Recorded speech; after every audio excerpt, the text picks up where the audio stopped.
Hello students, this is Neelam. Dear student, आज की video में हम कवर करेंगे क्लास 9 से हमारा इकोनॉमिक्स का टॉपिक है food security in India.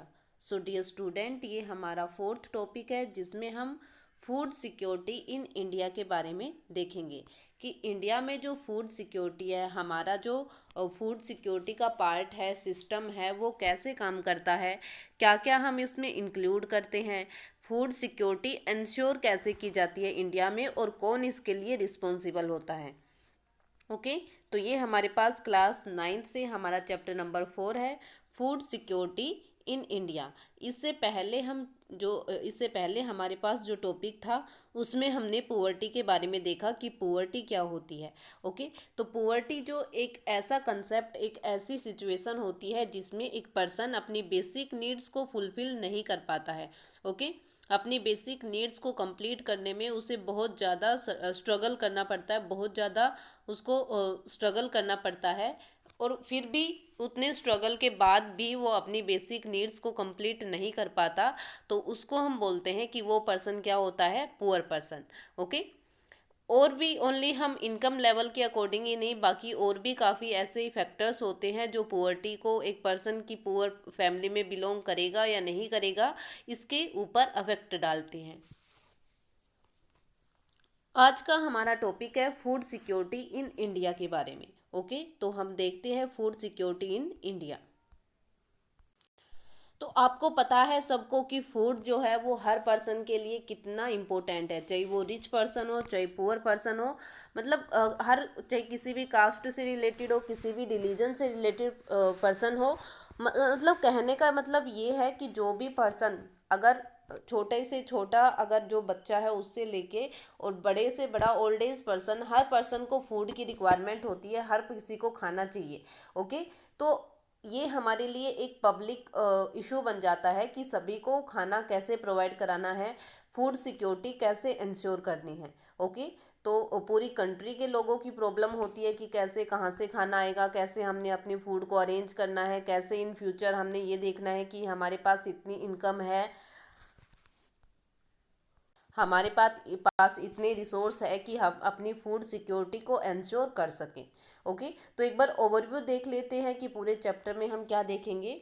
Food security means availability, accessibility and affordability. Okay, food security का मतलब हम तीन बातों से लेके चलते हैं, अवेलेबिलिटी, असेसिबिलिटी और अफोर्डेबिलिटी। मतलब जब ये तीनों बातें फूड से हमारी कंप्लीट हो जाती है, फूड से रिलेटेड हम बता रहे हैं यहाँ पर कि जब अवेलेबिलिटी, असेसिबिलिटी और अफोर्डेबिलिटी, जब ये तीनों बातें कंप्लीट हो जाती है, फुलफिल हो जाती है, तो उस टाइम हम मानेंगे कि हमारी फूड सिक्योरिटी, हमारी कंट्री में फूड सिक्योरिटी, हमारे स्टेट में फूड सिक्योरिटी है। ओके, तो यहाँ पर अवेलेबिलिटी, असेसिबिलिटी और अफोर्डेबिलिटी का मतलब मैं बता देती हूँ आपको। सबसे पहले अवेलेबिलिटी, क्योंकि खाना चाहिए तो खाने में हम ओनली, बस ये तो है नहीं कि बस ओनली हमने रोटियों को इंक्लूड कर दिया, ऐसा तो है, होता नहीं है। तो हम खाने में, फूड में ग्रेन्स को, जो अनाज होता है उसको, वेजिटेबल्स को, ओके, स्पाइसेस को, मसाले होते हैं उनको, उन सब को इंक्लूड करते हैं। तो फूड सिक्योरिटी का जो सबसे पहला डायमेंशन है, डायमेंशन हम मान के चलेंगे इनको कि ये सब क्या है, डायमेंशन है। और फर्स्ट जो डायमेंशन है अवेलेबिलिटी, सबसे पहले आता है हमारे पास अवेलेबिलिटी, मतलब हमारे पास फूड अवेलेबल भी है या नहीं है। मतलब फूड सिक्योरिटी हमें देखनी है, हमें ये इंश्योर करना है कि इन फ्यूचर चाहे कितने भी ख़राब कंडीशन आ जाए, हमारे पास खाना रहेगा। तो वो खाना तो तभी रहेगा ना, तब हमारे पास वो पहले से अवेलेबल होगा। अगर अवेलेबल ही नहीं होगा तो फूड सिक्योरिटी की तो कोई आगे बात ही नहीं बनती। तो सबसे पहले हमने देखना है कि हमारी कंट्री में जो पॉपुलेशन है, उस पॉपुलेशन के अकॉर्डिंग हमारे पास जितना भी खाना हमें चाहिए उन सब के लिए वो अवेलेबल भी है या नहीं है। ओके, तो इंडिया, अगर हम मान के चल, हमारी कंट्री जो है वो इंडिया है, तो हमने सबसे पहले ये देखना है कि इंडिया की पॉपुलेशन के अकॉर्डिंग इंडिया में food, grain, spices, vegetables, okay, तो ये देखना है कि वो अवेलेबल भी है या नहीं, वो उनकी अवेलेबिलिटी भी है या नहीं है। ओके, मतलब अगर 135 करोड़ पर्सन इंडिया में है, तो 135 करोड़ पर्सन के लिए फूड अवेलेबल भी है या नहीं। तो अवेलेबिलिटी आई थिंक आपको समझ में आ गया होगा कि फूड सिक्योरिटी तभी बनेगी जब हमें ये पता चलेगा कि जो चीज़ हमारी ज़रूरत है, जिस चीज़ की हमें रिक्वायरमेंट है, वो अवेलेबल भी है या नहीं। अगर अवेलेबल है तो सिक्योरिटी है, अदरवाइज सिक्योरिटी नहीं है। उसके बाद हमारे पास आता है असेसेबिलिटी। असेसेबिलिटी का मतलब होता है कि ठीक है, चलो एक, अगर हमारे पास फर्स्ट कंसेप्ट कंप्लीट हो जाता है कि अवेलेबल है, ओके, अगर फूड सिक्योरिटी का first concept, first dimension availability complete हो जाता है, हमने ये देख लिया कि इंडिया में इतना फूड है कि कंट्री के सभी लोगों को, सभी पर्सन को वो डिस्ट्रीब्यूट किया जा सके, सभी पर्सन उसको यूज कर सकते हैं काफ़ी लंबे टाइम तक। जब अवेलेबिलिटी का कंसेप्ट क्लियर हो जाता है, डायमेंशन क्लियर हो जाता है, तो उसके बाद हमारे पास आता है असेसेबिलिटी। असेसेबिलिटी मतलब हमने ये तो देख लिया कि हमारे पास फूड अवेलेबल है, लेकिन क्या वो हमारे तक पहुंच रहा है या नहीं पहुंच रहा है। ठीक है, हम उसको असेस कैसे करेंगे, वो हमें कैसे मिलेगा, तो ये हमने किस में देखना है, असेसेबिलिटी में। अब हो सकता है क्योंकि सभी एरिया तो ऐसे है नहीं जहाँ पर एग्रीकल्चर होती है, ओके, जहाँ पर फार्मिंग होती है, और जहाँ पर एग्रीकल्चर नहीं होती वहाँ पर भी लोगों की रिक्वायरमेंट होती है फूड से रिलेटेड, उनको भी ग्रेन चाहिए, उनको भी अनाज चाहिए, ओके। लेकिन इस एरिया में फार्मिंग तो होती नहीं है, तो फिर यहाँ से ग्रेन कहाँ से आएगी। अब हमने ये तो डिसाइड कर लिया कि पूरी इंडिया में इतना फूड है कि सभी इंडिया के लोग उसको यूज कर सकते हैं, लेकिन वो बस ओनली 5 ही स्टेट में, 5-6 स्टेट में, बाकी स्टेट में नहीं है। तो हमने देखना है असेसेबिलिटी, मतलब इन स्टेट से, और जिन स्टेट में उसकी रिक्वायरमेंट है, जैसे मान लो हरियाणा है, पंजाब है, इन यहाँ पर जो एग्रीकल्चर होता है वो सबसे काफ़ी ज़्यादा होता है। यूपी है तो या जो प्लेन एरिया होता है, ओके, तो उसमें सबसे ज़्यादा एग्रीकल्चर होता है। तो अगर इन लोगों में यहाँ से हमारे यहाँ तो क्या होता है कि ग्रेन्स ज़्यादा होती है प्लेन एरिया में। अगर प्लेट्यू की बात करें तो वहाँ पर सोइल जो होती है वो कम फर्टाइल होती है, और कम फर्टाइल होने की वजह से वहाँ पर एग्रीकल्चर नहीं होता, ज़्यादा एग्रीकल्चर नहीं होता, लेकिन लोग वहाँ पर भी ज़्यादा रह रहे हैं। अब उन सभी लोगों की रिक्वायरमेंट को कंप्लीट करने के लिए, कि कैसे वहाँ पर जो लोग रह रहे हैं उनकी फूड रिक्वायरमेंट है उसको कंप्लीट करने के लिए क्या करना पड़ेगा, कि जिन एरिया में ज़्यादा एग्रीकल्चर होता है वहाँ से ट्रांसफ़र करना पड़ेगा इन एरिया में, ताकि ये भी अपनी फूड सिक्योरिटी को इंश्योर कर सके। तो असेसिबिलिटी में हमने ये देखना है कि फूड तो है, तो वो फूड पहुंच पा रहा है या नहीं पहुंच पा रहा, उसको हम असेस कर सकते हैं या नहीं कर सकते। कहीं ऐसा हो कि वो फूड बस ओनली 5 ही स्टेट में रह रहा हो, वो जो ग्रेन्स है वो बस ओनली 5 ही स्टेट में है, 5 स्टेट से वो कहीं पे भी ट्रांसफ़र नहीं हो रही, उस 5 स्टेट के, उन 5 स्टेट के पर्सन तो आराम से अपनी लाइफ स्पेंड कर रहे हैं, और बाकी जो स्टेट बच गए वहाँ पर वो पहुँच ही नहीं रहा वो फूड, जिसकी वजह से वहाँ के लोग स्ट्रगल कर रहे हैं। तो असेसिबिलिटी का मतलब ये देखना है हमें कि जो पर्सन है जिसको उसकी रिक्वायरमेंट है, जिसको फूड की रिक्वायरमेंट है, उन तक फूड पहुंच पाएगा या नहीं पहुंच पाएगा असेसिबिलिटी में। उसके बाद हमारे पास आता है अफोर्डेबिलिटी। अब देखो हमने दो डायमेंशन क्लियर किए हैं, अवेलेबिलिटी और असेसिबिलिटी। अवेलेबिलिटी में हमने देख लिया था कि हमारे पास फूड है, असेसिबिलिटी में हमने देख लिया कि हमारे पास फूड पहुंच भी गया है। जो दूसरे स्टेट थे उन्होंने उन स्टेट में जहाँ पर उसकी रिक्वायरमेंट थी उनको वहाँ पर ट्रांसपोर्ट कर दिया है। अब हमें देखना है अफोर्डेबिलिटी। अफोर्डेबिलिटी में हमने ये देखना है कि जो ग्रेन हम असेस कर रहे हैं, जो ग्रेन हमारे पास आया है, जो फूड हमारे पास आया है, क्या वो अफोर्डेबल भी है या नहीं है। मतलब देखना क्या है, उसके प्राइस के बारे में, जो उसके प्राइस है, उसका मूल्य है, उसकी वैल्यू जो है उसके बारे में देखना है। कहीं ऐसा ना हो कि वो बहुत ही ज़्यादा हाई रेट पर हो और पुअर पर्सन उसको खरीद ही ना सके, उनके पास इतने पैसे ही नहीं हो कि वो उसको अफोर्ड कर सके, मतलब उसको यूज कर सके। ओके, समझ रहे हो ना। असेसिबिलिटी में हमने ये देख लिया कि हमारे पास फूड आ गया, ठीक है, हमारे पास जो हमारे स्टोर्स होते हैं, शॉप्स होती है, वहाँ पर जो फूड है वो आ चुका है, लेकिन अब हमने उसको यूज़ करना है, उसको अफोर्ड करना है। तो अफोर्ड में हमने ये देखना है कि अफोर्डेबिलिटी, कि लोग, सभी पर्सन, सभी, चाहे वो रिच हो चाहे वो पुअर हो, वो उसको अफोर्ड कर पाएंगे या नहीं कर पाएंगे, उसको खरीद पाएंगे या नहीं पाएंगे। ओके, तो फूड सिक्योरिटी में सबसे मेन 3 बातें होती हैं। अगर ये तीनों डायमेंशन क्लियर हो जाते हैं तो हम मानेंगे फूड सिक्योरिटी है। अदरवाइज इनमें से अगर एक डायमेंशन भी कंप्लीट नहीं हो पाता है, एक स्टेप भी रह जाता है, तो हम ये मानेंगे कि फूड सिक्योरिटी नहीं है। अवेलेबिलिटी में हमने देखा कि पूरी इंडिया में इतना फूड अवेलेबल है कि नहीं कि पूरी कंट्री के रिक्वायरमेंट को कंप्लीट कर सके, चाहे वो 5 स्टेट उसको प्रोड्यूस कर रहे हो, चाहे वो 7 स्टेट उसको प्रोड्यूस कर रहे हैं, ये हमने देखना है अवेलेबिलिटी में। उसके बाद हमारे पास आता है असेसिबिलिटी, मतलब ओनली 5-7 स्टेट तो है नहीं, हमारे तो काफ़ी ज़्यादा स्टेट है, 28 स्टेट है। अब इन 28 स्टेट में सभी की रिक्वायरमेंट होती है फूड की, तो इन ये जो स्टेट है जहाँ पर ज़्यादा एग्रीकल्चर हो रहा है, तो यहाँ से इनको ट्रांसफ़र करना और इन लोगों के लिए उसको असेसेबल बनाना, ताकि इन तक वो पहुँच सके, जो 28 दूसरे स्टेट बच गए उनके पास तक। ओके।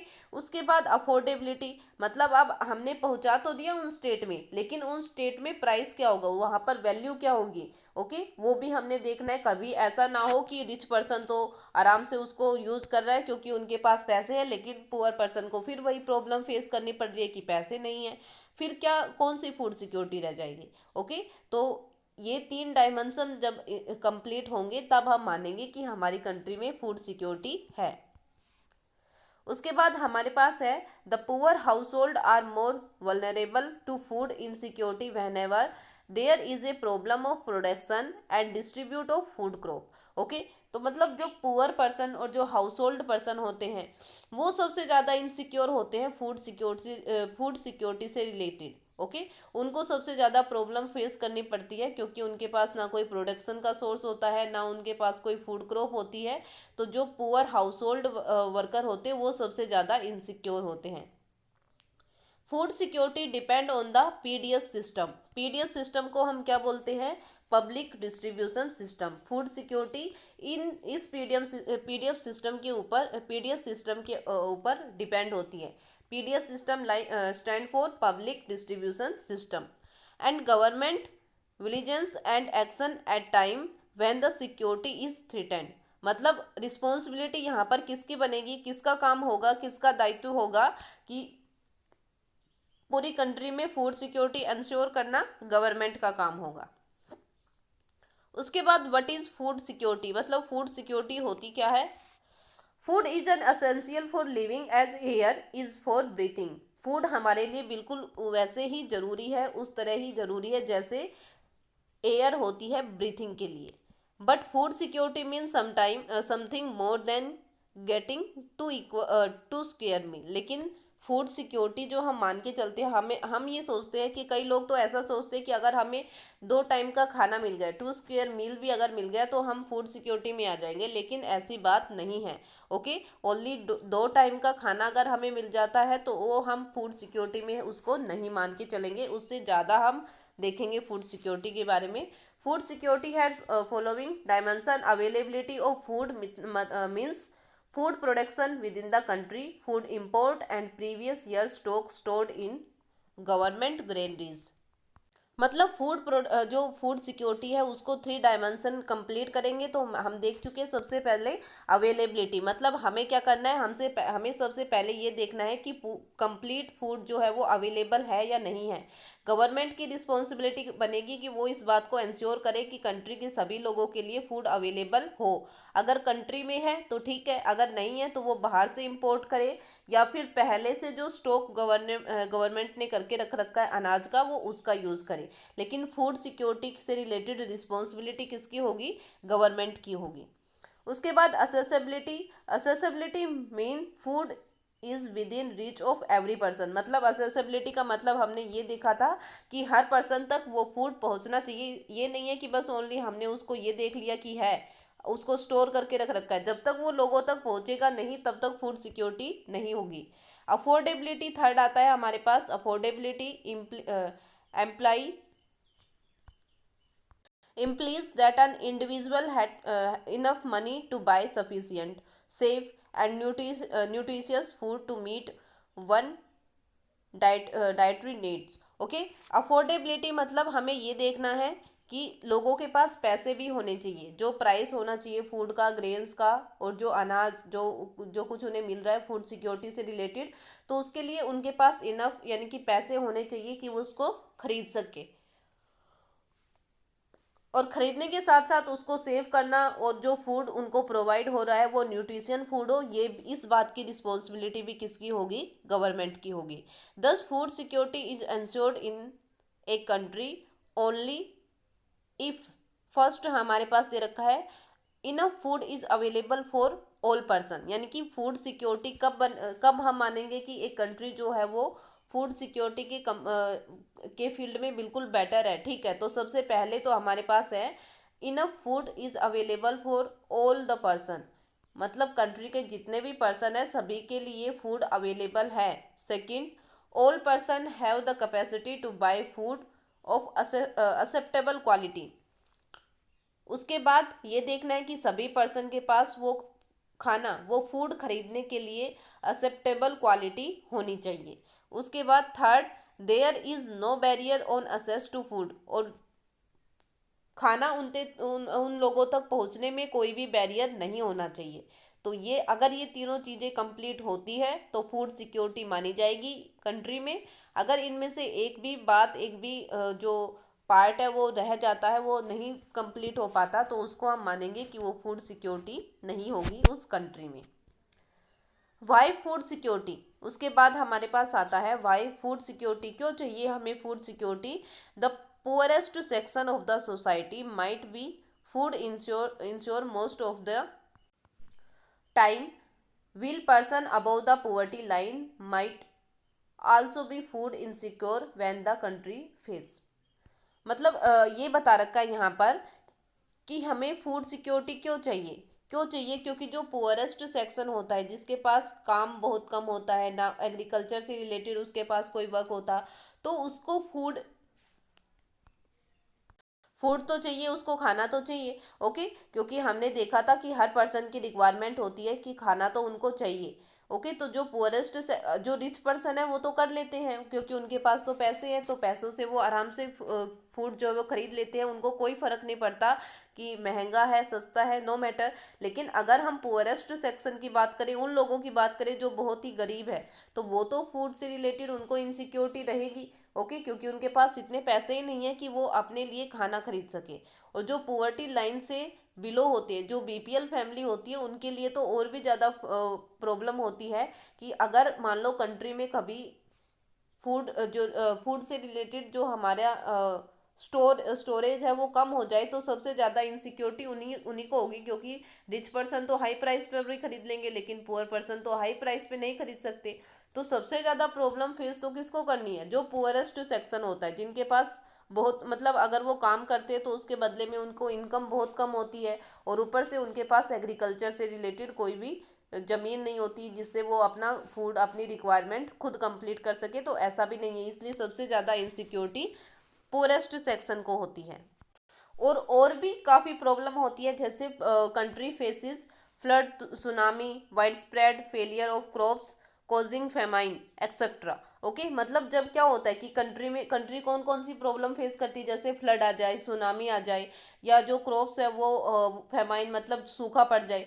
तो अगर इस टाइप की कोई प्रॉब्लम क्रिएट होती है, तो उस प्रॉब्लम की वजह से क्या होता है, तो डायरेक्ट इफेक्ट जो जिन्होंने पहले से सिक्योर करके रख रखा है, क्योंकि रिच पर्सन तो क्या है कि वो पहले से ही अपनी फूड सिक्योरिटी इंश्योर करके रखते हैं, उनके पास तो इतने पैसे हैं कि वो आराम से अपने 1 साल तक का खाना आराम से मतलब जो अनाज होता है उसको खरीद के स्टोर कर लेते हैं और उसको यूज़ करते रहते हैं। लेकिन जो पुअर पर्सन है, जिसके पास 2 टाइम खाने के लिए पैसे नहीं है, तो वो पूरे साल का खरीद के रखेगा? तो ये बात तो हम सोच ही नहीं सकते। और ऊपर से अगर फ्लड आ जाए, सुनामी आ जाए, या फिर सूखा पड़ जाए, तो इसकी वजह से तो उन्हें और भी ज़्यादा प्रॉब्लम होगी। ओके, तो इन सब के लिए मतलब हमें अगर इन फ्यूचर ये प्रॉब्लम आए, अगर कोई नेचुरल डिजास्टर होता है, तो उस टाइम हमें कोई प्रॉब्लम फेस ना करनी पड़े, इसलिए हमें फूड सिक्योरिटी को इंश्योर करके रखना पड़ता है। हमें पहले ही ये देखना पड़ता है कि हमारे पास फूड है या नहीं है। अगर मान लो 1 साल ऐसा हो जाए कि बहुत बाढ़ आ गई, या बहुत सूखा पड़ गया, या सुनामी आ गई, ठीक है, तो 1 साल एटलीस्ट हम अपनी कंट्री के सभी लोगों को खाना प्रोवाइड करा सके, तो इतनी फूड सिक्योरिटी तो हमें रखनी पड़ेगी। और इन सब के लिए मतलब जो हमारे पास क्वेश्चन था ना, वो वाई फूड सिक्योरिटी की क्यों रखनी चाहिए, क्योंकि फ्यूचर का देखो कुछ नहीं पता, और फ्यूचर में कब क्या हो जाए और कब किसकी हेल्प करनी पड़ जाए, कब कितना फूड हमें चाहिए, तो इसके बारे में हमें कुछ नहीं पता हो, तो उस प्रॉब्लम को फेस करने के लिए हमें क्या करना पड़ेगा, पहले ही फूड सिक्योरिटी बनानी पड़ेगी।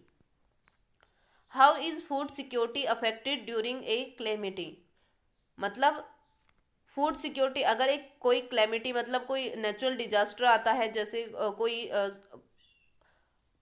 आपदा आती है, ठीक है, क्लेमिटी मतलब मतलब आपदा जो होती है ना, अगर कोई प्राकृतिक आपदा नेचुरल क्लेमिटी आती है तो उसकी वजह से फूड सिक्योरिटी जो है वो कैसे अफेक्ट होंगी ये बताना है। Due to a natural calamity से that total population of food grain decrease, जैसे मान लो अगर सूखा पड़ जाए, कभी क्या हो जाए कि सूखा पड़ जाए, तो उसकी वजह से क्या होगा कि जो अनाज पैदा हो रहा है, जितना भी हमारी प्रोडक्शन होती है, एग्रीकल्चर प्रोड्यूस होता है, वो क्या हो जाएगा, वो डिक्रीज हो जाएगा, वो कम हो जाएगा। क्यों? क्योंकि सूखा पड़ गया, बारिश नहीं हुई। It create a shortage of food in the affected area, और जहां पर भी सूखा पड़ा है वहां पर क्या हो जाएगी, प्रोडक्शन कम हुआ है, और प्रोडक्शन कम होने की वजह से क्या हुआ, वहां पर फूड सिक्योरिटी मतलब फूड की शॉर्टेज हो जाएगी, वहां पर लोगों को खाना नहीं मिलेगा, क्योंकि अनाज तो पैदा ही नहीं हुआ, क्योंकि सूखा पड़ गया था। Due to shortage of food the price goes up, अगर फूड की शॉर्टेज बनी तो जितना फूड प्रोड्यूस हुआ है उसकी प्राइस बढ़ जाएंगे, क्योंकि लोगों को तो क्या है कि खरीदना है, और खरीदना है, अगर हमें भूखा नहीं रहना, अगर हमें खाना खाना है तो उसके लिए हमें फूड को खरीदना भी पड़ेगा, चाहे वो किसी भी प्राइस पे हो, तो वो प्राइस जो है वो बढ़ जाते हैं। At the high price some people can not afford to buy food, और इन्हीं हाई प्राइस की वजह से क्या होता है, कुछ लोग ऐसे होते हैं जो फूड अफोर्ड नहीं कर पाते, वो खरीद नहीं पाते, क्योंकि उनके प्राइस उनके रेट इतने ज़्यादा होते हैं कि उनके पास इतने पैसे नहीं होते कि उसको खरीद के वो खाना खा सके। If such calamity happen in a widespread area और it is stretched over a longer time period, अगर हम मान के चले कि इस टाइप की कोई क्लेमिटी कोई आपदा किसी लंबे एरिया को इफेक्ट करे या लंबे टाइम पीरियड तक रहे, तो उस टाइम क्या होगा, तो उस टाइम तो और भी ज़्यादा प्रॉब्लम होगी। It may causes A situation of starvation, starvation बोलते हैं, जो भूखमरी होती है उसको हम बोलते हैं स्टार्वेशन। तो जो मतलब अगर ऐसा हो जाए, बहुत लंबे टाइम तक सूखा पड़ जाए, बहुत लंबे एरिया में सूखा पड़ जाए, तो उसकी वजह से क्या होगा कि भूखमरी की सिचुएशन जो है वो क्रिएट हो जाएगी। A massive starvation might take a turn of famine, okay, और अगर ये सिचुएशन कुछ ज़्यादा ही बढ़ जाए तो वो फेमाइन में बदल जाती है, वो आपदा मतलब जो विनाश एक टाइप में बोल सकते हैं उसमें कन्वर्ट हो जाती है। तो इन सब के लिए हमें क्या करना पड़ेगा कि अगर कोई क्लेमिटी होती है, कोई प्रॉब्लम आती है, कोई नेचुरल डिजास्टर आता है, ओके, सूखा, बाढ़, सुनामी, इस टाइप की कोई सिचुएशन क्रिएट होती है, और वो भी लंबे टाइम के लिए अगर क्रिएट हो जाए और वो भी लंबे एरिया में क्रिएट हो जाए, तो उस टाइम लोगों की फूड रिक्वायरमेंट को कंप्लीट करने के लिए क्या करना पड़ेगा, पहले से सिक्योर करना पड़ेगा। पहले से हमें इस बात की सिक्योरिटी रखनी पड़ेगी कि अगर इन फ्यूचर ऐसा होता है तो हम क्या करेंगे, कैसे लोगों को फूड प्रोवाइड कराएंगे, कैसे कंट्री के लोगों को बचा कर रखेंगे। Okay, a famine is characterised by widespread death due to starvation. Okay, तो जो फेमाइन होता है उसको हम क्या बोलते हैं, फेमाइन करेक्टरिस्टिक, मतलब फेमाइन जो वर्ड आया था उसका मतलब होता है कि बहुत ज़्यादा किसी कमी की वजह से बहुत ज़्यादा डेथ हो जाती है, स्टार्वेशन की वजह से। ओके, मतलब भूखमरी की वजह से जब लोगों की डेथ होनी स्टार्ट हो जाती है, लोग मरने स्टार्ट हो जाते हैं, क्योंकि उनके पास इतने पैसे नहीं है कि वो अनाज खरीद सके, और अगर उनके पास फूड नहीं आएगा, अनाज नहीं आएगा, अगर उनके पास फूड नहीं है तो वो भूख से मरने लग जाएंगे, तो उस स्टेज को हम क्या बोलते हैं, फेमाइन बोलते हैं। और अगर फेमाइन आता है तो उसकी वजह से क्या होता है, epidemic causes by force use to contaminated water or decaying food and loss of body restraints due to weakness from starvation। अगर फेमाइन आता है, इस टाइप की कोई प्रॉब्लम क्रिएट होती है, बहुत ज़्यादा सूखे पड़ने की वजह से लोगों की डेथ होने स्टार्ट हो जाती है, तो ये एक एपिडेमिक होगी, और जिसकी वजह से क्या होगा कि जो वाटर या जो डिकेइंग फूड है या जो लॉस ऑफ बॉडी है, इसकी वजह से स्टार्वेशन मतलब इन सब के कारण कि पानी नहीं मिल रहा है, खाना नहीं मिल रहा है, तो इन सब का लॉस जो है वो हमारी बॉडी को, जो ह्यूमन बॉडी है उसको मिलेगा, और उसकी वजह से भूखमरी पैदा हो जाएगी, और वीकनेस मतलब जो वीकिंग होगी और भूखमरी वाली सिचुएशन क्रिएट हो जाएगी। ओके, लोग भूख से मरने लग जाएंगे, तो वो उसको हम बोलते हैं फेमाइन की situation. The most devastating famine that occurred in India was famine of Bengal in 1943। मतलब आज तक का जो सबसे खतरनाक, मतलब जो जिसमें सबसे ज़्यादा लॉस हुआ था ह्यूमन प्रॉपर्टी का, इंसानों का जो सबसे ज़्यादा लॉस हुआ था, जिसमें सबसे बहुत ज़्यादा लोग मारे गए थे, वो फेमाइन हुआ था इंडिया में, फेमाइन ऑफ बंगाल। ठीक है, कब इंडिया में हुआ था? और 1943 में, 1943 में फेमाइन ऑफ बंगाल आया था, जिसकी वजह से काफ़ी ज़्यादा लोगों की वहाँ पर डेथ हो गई थी, स्टार्वेशन की वजह से, भुखमरी की वजह से। This famine killed 30 lakh people in the province of Bengal. Okay, और जब ये फेमाइन हुआ आया था 1943 में, तो उस टाइम क्या हुआ? 30 लाख पीपल, 30 लाख लोगों की डेथ हो गई थी, ओनली ऑन, बस इस एक फेमाइन की वजह से, क्योंकि वहाँ पर बारिश नहीं हो रही थी। बारिश ना होने की वजह से वहाँ पर एग्रीकल्चर प्रोड्यूस नहीं हो रहा था। फूड रिक्वायरमेंट पहले गवर्नमेंट ने करके नहीं रखी थी, क्योंकि उस टाइम ब्रिटिश का रूल था हमारे ऊपर, और जो ब्रिटिश गवर्नमेंट थी उसने सोचा ही नहीं था कि ऐसा अगर कुछ होगा तो हम उसके लिए पहले से ही कुछ सिक्योरिटी बना के रखें। तो ऐसा उन्होंने कभी किया नहीं, और जिसकी वजह से 1943 में जो बंगाल में फेमाइन आया, उसकी वजह से 30 लाख पीपल जो है वो किल हो गए थे, मारे गए थे, ओनली ऑन बंगाल में। Nothing like Bengal famine has happen in India again. जो बंगाल में हुआ था 1943 में, वो दोबारा से कभी भी इंडिया में नहीं हुआ। But it is disturbing to note that even today there are place like Kalahandi and Khasipur in Odisha, where family-like conditions have been existing for many years and where some starvation death have also been reported। Okay, तो ऐसा तो नहीं हुआ है कि इतने बड़े level पर इंडिया में इस टाइप की सिचुएशन दोबारा से क्रिएट हो, क्योंकि उसके बाद तो गवर्नमेंट ने फोकस कर लिया था कि फूड सिक्योरिटी पहले बनाकर रखनी है, क्या पता इन फ्यूचर क्या हो क्या नहीं हो, इसलिए उस टाइम से फूड सिक्योरिटी को पहले इंश्योर करना गवर्नमेंट का काम बन गया था। ओके, लेकिन अब भी कुछ दिनों में इन दिनों में, यानी कि प्रेजेंट डे में भी हम देखें तो कालाहांडी और खासीपुरा जो उड़ीसा में है, वहाँ पर अब भी कुछ फैमिली ऐसी है जहाँ पर, मतलब कुछ सोसाइटी ऐसी है जहाँ पर स्टार्वेशन की वजह से डेथ रिकॉर्ड की गई है, कि वहाँ से भुखमरी की वजह से अब भी लोगों की डेथ हो रही है, क्योंकि उनके पास फूड नहीं है। Starvation death are also reported in Baran district of Rajasthan.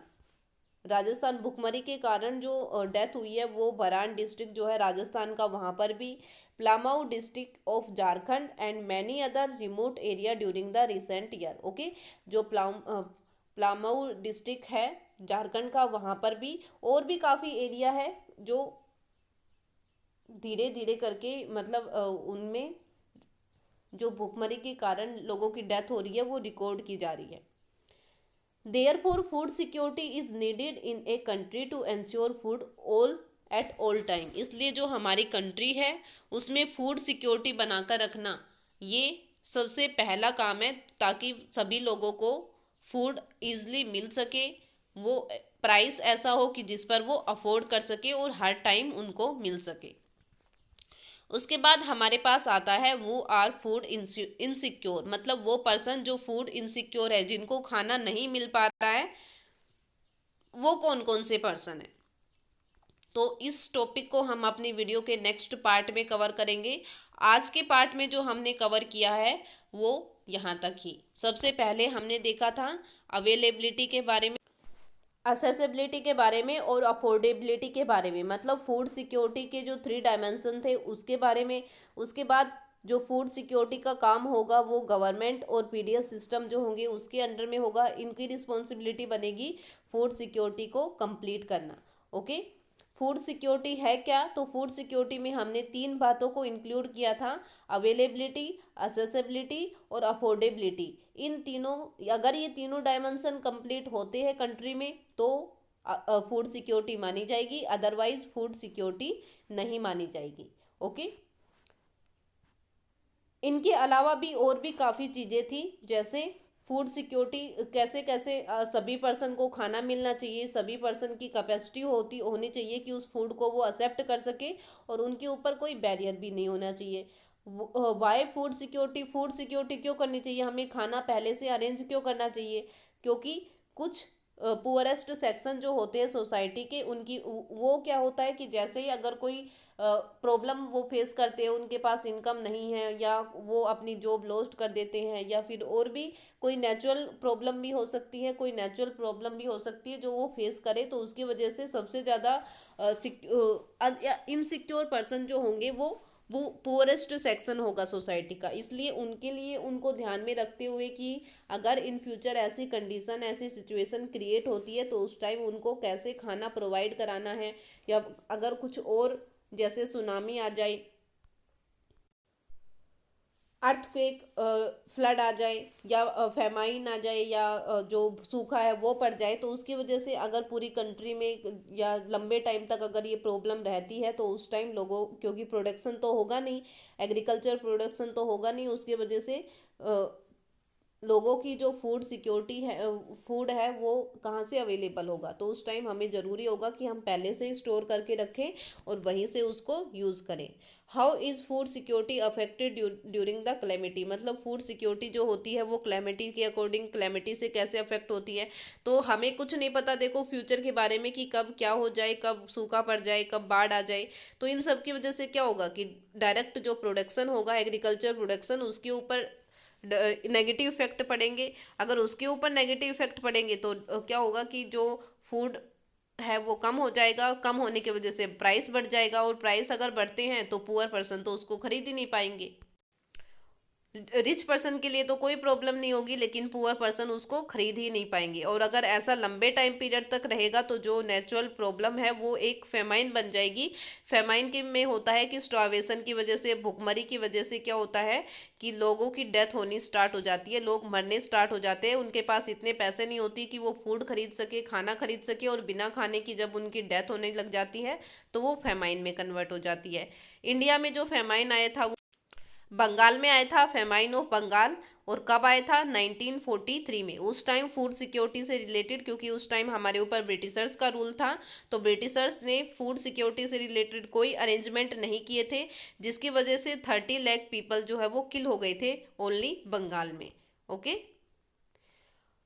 लेकिन जैसे ही बंगाल में फेमाइन आया उसके बाद से गवर्नमेंट इसके लिए प्रॉपर स्टेप ले रही है। दोबारा से ऐसी कंडीशन इंडिया में कभी नहीं बनी है। लेकिन आज भी अगर हम देखें तो इंडिया के कुछ स्टेट ऐसे हैं जहाँ पर अब भी लोगों की स्टार्वेशन की वजह से डेथ हो रही है, भुखमरी की वजह से वो मर रही है। ओके। तो अगर हमें फूड सिक्योरिटी इंश्योर करनी है तो हमें ये देखना पड़ेगा कि सभी लोगों को फूड अवेलेबल हो, वो भी टाइम पर, और वो भी इतनी कॉस्ट पर कि जिस कॉस्ट पर वो खरीद सके। ओके।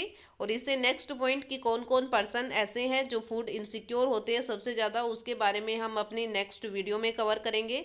आज के पार्ट में इतना ही। आई होप जो टॉपिक हमने आज किया है वो आपको अच्छे से समझ आया हो। फूड सिक्योरिटी के जो 3 डायमेंशन है वो अच्छे से क्लियर हो गए, और बंगाल फेमाइन के बारे में जो हमने किया है वो भी क्लियर हो गया होगा। ओके। Thank you.